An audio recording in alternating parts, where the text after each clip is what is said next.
নমস্কার, আমার সুপ্রিয় ছাত্রছাত্রী, তোমরা সকলে ভালো আছো।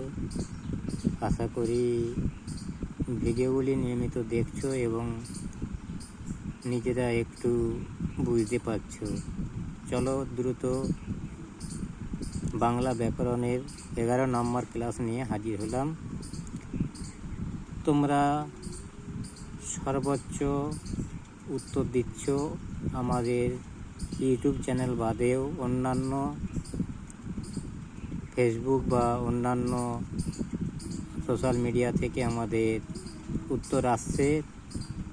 তো যাই হোক, বেশি কথা না বলে শুরু করি। তোমরা খাতা পেন নিয়ে বসে যাও, আর যেগুলো আমরা নির্ধারিত করে দেব সেগুলো কমেন্ট বক্সের মধ্যে তোমরা লিখে পাঠাও। ওকে, চলো। 1 নম্বরে 5টা সন্ধি আছে। সন্ধি বিচ্ছেদ করো। বনস্পতি, পুরস্কার, পরিষ্কার, দিগন্ত, শ্বেতাম্বর। 2 নম্বরে হচ্ছে পদান্তর করো বা পদ পরিবর্তন। এখানে হচ্ছে নদ, লোক, এখানে দিক, এটা বাষ্প, ফুল। এরপরে হচ্ছে লিঙ্গ পরিবর্তন। বিড়াল, বড়জা, নন্দাই, হংসী, শিবানী। ওকে, এরপরে সমার্থক শব্দ। পৃথিবী, নদী, জল, বাড়ি আর হাতি।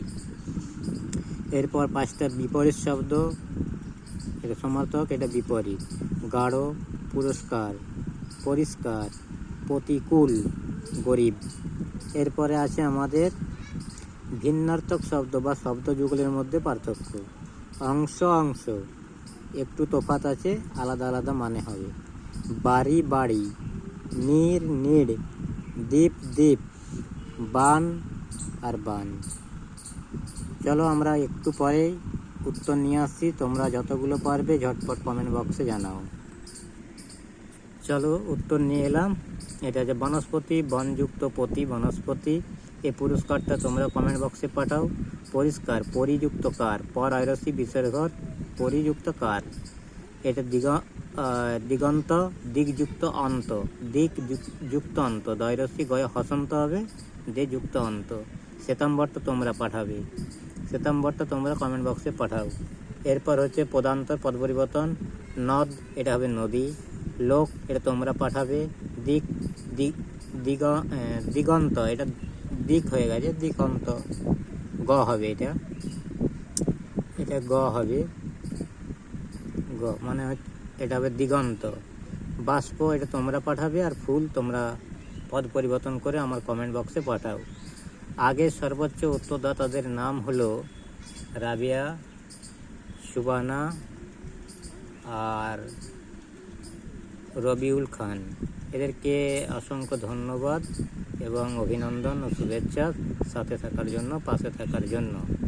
আমরা এই ব্যাকরণ ক্লাসের মধ্য দিয়ে 6 মাস অন্তর অন্তর আমরা একটা কলম সম্মান পুরস্কার বাই পোস্টের মাধ্যমে পাঠানোর চেষ্টা করছি। তোমরা সাথে থাকলে অবশ্যই আমাদের সার্থক হবে। এরপরে হচ্ছে দেখো, লিঙ্গ পরিবর্তন। বিড়াল, এটা বিড়ালিনী। বড়জা, এটা তোমরা পাঠাবে। লিঙ্গ পরিবর্তন মানে স্ত্রী থেকে পু বা পুলিঙ্গ থেকে স্ত্রীলিঙ্গে। নন্দা, এটা হচ্ছে ননদ। এটা হংসী আছে, তোমরা লিখে পাঠাও। আর শিবানী, এটা তোমরা লিখে পাঠাও। এগুলো পুলিঙ্গ হবে, তাও বলে দিচ্ছি, এটা পুলিঙ্গগুলো লিখে পাঠাও। সমার্থক শব্দ। পৃথিবী মানে হচ্ছে ধরা। নদী, এটা তোমরা লিখে পাঠাও। জল, বাড়ি, পানি ইত্যাদি। বাড়ি, বাড়ি মানে ঘর, গৃহ। আর হাতি তোমরা লিখে পাঠাও। সমার্থক শব্দ, হাতি কি হবে। এরপরে বিপরীত শব্দ। গাঢ় আর পুরস্কার আর গরিব, এই 3টা তোমরা বিপরীত শব্দ উত্তরগুলি লিখে পাঠাও। আমি বলছি প্রতিকূল মানে হচ্ছে অনুকূল। পরিষ্কার, প্রতিকূল, অনুকূল বা অনুকূল, প্রতিকূল। পরিষ্কার, অপরিষ্কার, অপরিষ্কার থাকলে পরিষ্কার। ওকে, এরপরে আমাদের এই যে ভিন্নার্থক শব্দ বা শব্দযুগলের মধ্যে পার্থক্য। অংশ, এ দুটো মানে একই, মানেগুলো আলাদা। এগুলো তোমরা লিখে একটা পাঠাও, এক জোড়া। আর একটা দ্বীপ, দ্বীপ, আর একটা বান, বান। এরপর আমি এগুলো বলছি। বাড়ি, বাড়ি মানে জল, বাড়ি মানে গৃহ বা ঘর। নীড় মানে জল, আর নীড় মানে হচ্ছে পাখির বাসা।